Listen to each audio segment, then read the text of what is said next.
Anteriorly, we have a muscle called the tibialis anterior, which causes dorsiflexion and inversion. Hey guys, welcome to another video. I'm Dr. Gonzalez, and today in this video we are going to talk about the following topics. But before we get started, don't forget to subscribe, like, and share, because in that way you will never miss a new video when I post it. Alright, let's get started. The appendicular musculature, it's responsible for the following things. For example, stabilizing the pectoral and pelvic girdles. It also moves the upper and lower limbs and absorbs shock and jolts as you walk, run, or jump. And it also aids in strengthening the joints area. Now let's get started with the muscles of the pectoral girdle and upper limbs. So for these muscles, they are going to coordinate with the muscles that move the arm. For example, we have the trapezius muscle, which is this one right here, and the trapezius rotates the scapula and extends the neck. Next, it's the rhomboid, which is this one right here, inferior or deep actually to the trapezius muscle. And the rhomboids adducts the scapula. Third one is the levator scapula, and this muscle elevates the scapula. Anteriorly, we have the pectoralis minor. For that, we have to hide the pectoralis major. So this one is the pectoralis minor, and it protracts the shoulder. We also have the serratus anterior muscle, which protracts the scapula. And lastly, we have the subclavius, which is a muscle that protracts the scapula. The muscles that move the arm are, for example, the deltoid muscle, and the deltoid abducts the arm. We also have the supraspinatus, and in order to see it, we have to hide the trapezius away. So this one right here is the supraspinatus, and this one works in abduction at the shoulder. We also have this one, the infraspinatus. In order to see it, let's remove a part of the deltoid. So this one's the infraspinatus, and this one works for lateral rotation at the shoulder. We also have the subscapularis, and the subscapularis, it's better observed anteriorly. So for that, we have to hide a couple of muscles here. So that one right there is the subscapularis. If we hide the others, you can see it. And so the subscapularis works for medial rotation at the shoulder. We also have the teres major, and teres major is this muscle right here. I'm gonna hide the deltoid for a second. So this one is the teres major, and it works for extension and medial rotation at the shoulder. And the teres minor, which works for lateral rotation and a deduction at the shoulder. Pectoralis major, which is this one, and it adducts, flexes, and medially rotates the arm. There's also posteriorly the Latissimus Dorsi, which is this big muscle over here. And contrary to the opinion of some people, right, because it's posteriorly, you would think it works posteriorly, but it actually works on the arm for extension, adduction, and medial rotation at the shoulder. And also anteriorly, we have the coracobrachialis. In order to see it, let's hide some of these muscles right here. And so this one right here, it's the coracobrachialis, which works for a deduction and flexion at the shoulder. And just FYI, the rotator cuff, remember, it consists of the following muscles: the supraspinatus, the infraspinatus, subscapularis, and teres minor. So that's gonna be supra, infra, teres minor, and anteriorly the subscapularis. For the muscles that move the forearm, we have a couple. For example, anteriorly we have the biceps brachii, and the biceps brachii works for flexion at the elbow and supinates the forearm. We also have deep to the biceps brachia, the brachialis. So if we hide this one right here, this one, it's the brachialis. And this muscle works for flexion at the elbow. Posteriorly, we have the triceps brachii, and this one works for extension at the elbow.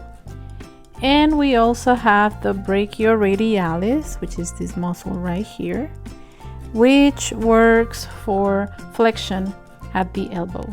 Other muscle that extends the elbow, it's gonna be called the Anconeus, and that is this muscle right here, close to the elbow. Now, muscles that move the forearm and hand posteriorly, for example, we have the extensor carpi ulnaris, which is for extension and adduction at the wrist. There is also the extensor carpi radialis. And for this one, we have two of them. We have an extensor carpi radialis brevis, and we have an extensor carpi radialis longus. And this muscle works for extension and abduction at the wrist. For pronation and supination, we have three muscles that are deep on the forearm, as you can observe here. For example, we have the pronator teres, and this muscle pronates the forearm. We also have the supinator, and this muscle supinates the forearm. And lastly, we have the pronator quadratus that pronates the forearm and hand.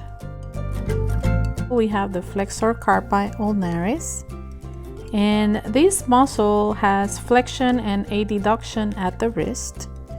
We also have the flexor carpi radialis. If you notice, it's close to the radius, that's why it's called radialis. And this one has also flexion and abduction at the wrist. Medially, we have this Fibularis Longus for flexion at the wrist. And we also have the Flexor Digitorum superficialis muscles for flexion of the digits. Other muscles that move the hand and fingers that I didn't mention before is the Extensor Digitorum. We have the Extensor Digiti Minimi. We have the Extensor Carpi Ulnaris. And then deeply we have extensors such as the Extensor Pollicis Longus. We have the Extensor Pollicis Brevis going towards the thumb, as you can see. And we have the Extensor Indicis. There is also an Abductor Pollicis Longus, as you can see over here. In the hand, we have a couple of muscles that are the intrinsic muscles of the hand. And these muscles can be classified as the thenar and hypothenar. Over here you have the thenar group, which is the abductor pollicis brevis, opponens pollicis, flexor pollicis brevis, and adductor pollicis. All of these muscles are moving the area of the thumb. On the other hand, we have the hypothenar side, which is the abductor digiti minimi. We have a flexor digiti minimi brevis and an opponens digiti minimi. For fine movement of the fingers, we have the lumbricals, we have the palmar interosseous, and the dorsal interosseous. In the gluteal region, we have muscles that move the thigh. For example, the gluteus maximus that works for extension and lateral rotation at the hip, and it also inserts within the tensor fascia lata via the iliotibial tract to the tibia. We have the gluteus medius for abduction and medial rotation at the hip. We have the gluteus minimus for abduction and medial rotation at the hip. And we have the tensor fascia lata for extension of the knee and lateral rotation of the leg. As part of the muscles that move the thigh, we have a group of lateral rotators. For example, we have the obturator muscles, like this one, obturator externus and obturator internus, for lateral rotation and abduction of the hip.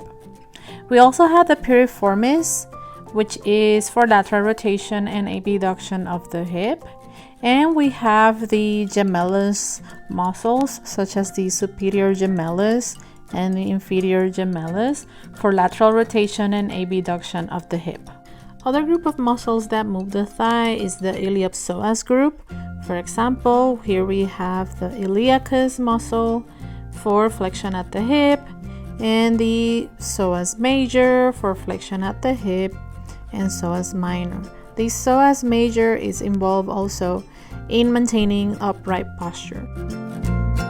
In the thigh, we have a group of adductor muscles, such as the adductor brevis, adductor longus, and adductor magnus for adduction at the hip and medial rotation at the hip. We also have the pectineus muscle for flexion and adduction at the hip, and the gracilis for flexion and medial rotation at the knee, and adduction and medial rotation at the hip. These muscles are collectively called the Quadriceps Femoris. So for example, we have the rectus femoris, which extends the leg and also flexion at the hip. The vastus lateralis extends the leg. The vastus medialis also extends the leg. And there's the vastus intermedius that will also extend the leg. There's also this muscle called the Sartorius, which allows crossing of the lower leg. It flexes, abducts, and laterally rotates the hip. And it has no part of the quadriceps. It's an individual muscle. Posteriorly in the thigh, we have a group of muscles that are the flexors of the knee, collectively called the hamstrings. For example, we have the biceps femoris, which flexes the leg and extends at the hip. We have the semimembranosus, which flexes the leg, as well as the semitendinosus that flexes the leg. Anteriorly, we have a muscle called the tibialis anterior, which causes dorsiflexion and inversion of the foot. We also have these Fibularis Longus or Peroneus longus, which causes plantar flexion and eversion of the foot. Meanwhile, the Fibularis brevis, it's for plantar flexion and eversion of the foot. Posteriorly, we have a muscle called the gastrocnemius, which is for plantar flexion. We also have the soleus, which is also for plantar flexion, and this one called the plantaris for plantar flexion as well. Now, hidden deep to the soleus, we have the tibialis posterior, which is for plantar flexion and inversion of the foot. On the foot, we have muscles that move the toes. And for example, we have the abductor hallucis, which is for abduction of the hallux. We also have the Flexor digitorum brevis, which is a muscle for flexion of toes 2 through 5. And we have the abductor digiti minimi, which is for abduction of the little toe. Lastly, we have a couple of deep muscles or intrinsic muscles of the foot, such as the lumbricals for extensions of toes 2 through 5. We have the Flexor hallucis brevis, which is for flexion of the hallux, as you can see. And we have the Flexor digiti minimi brevis, which is for flexion of the little toe. And if you want to know more about this topic, click on the card on top of this video so that you can see and check out other videos related to this one. Alright, so that's it. Thank you for watching. Don't forget to subscribe, like, and share. And also, if you have any comments or suggestions, you can leave them on the comment section below. Thank you for watching.